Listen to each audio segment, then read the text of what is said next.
Hello traders everywhere, Jeremy Lutz coming to you from the digital studios of Market Club.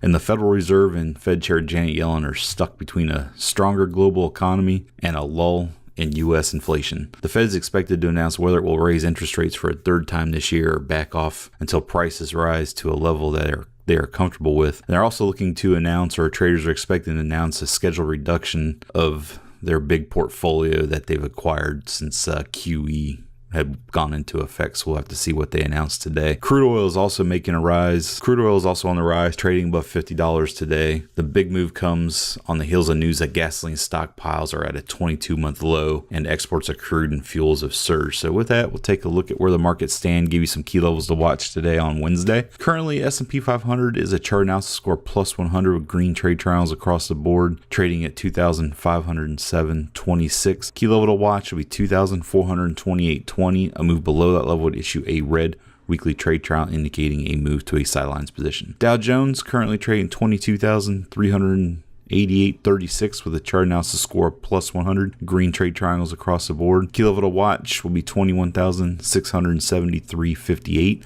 A move below that level would issue a new red weekly trade triangle indicating a move to a sidelines position. Nasdaq currently down about 0.2% on the day.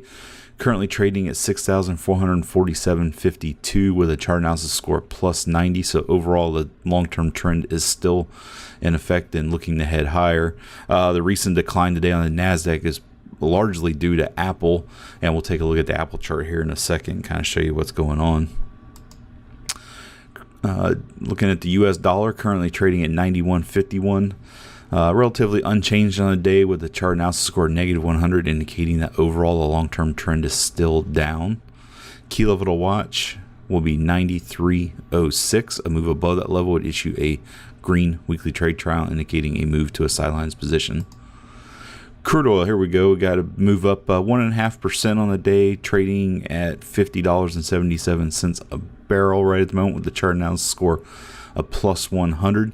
Key level to watch for crude oil will be 49.68. A move below that level would issue a red daily trade triangle indicating a move to a sidelines position. Be curious to see if we can keep trading above this $50 level. You see, been flirting with it for the last week. It is a big level of resistance, and if we can have consecutive days closing above that, we could see crude oil move higher.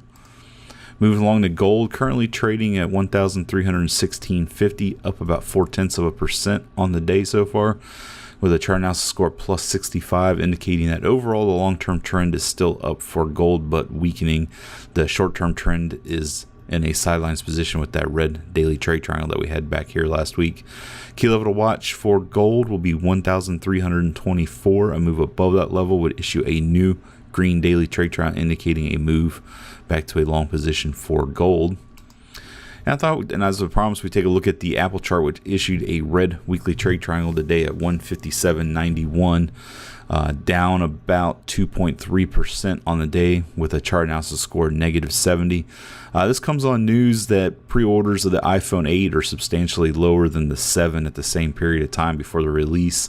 It also seems that the iPhone 10 is cannibalizing sales of the iPhone 8 as everybody's just going to wait until November when the 10 comes out. It's definitely putting pressure on Apple and the Nasdaq. That's what's caused the drop in the Nasdaq today as well. So something to keep an eye on with Apple, see how much lower it continues to trade and see if they can turn that back around. And with that, every success. Have a great trading day. Be back later in the week with another market update.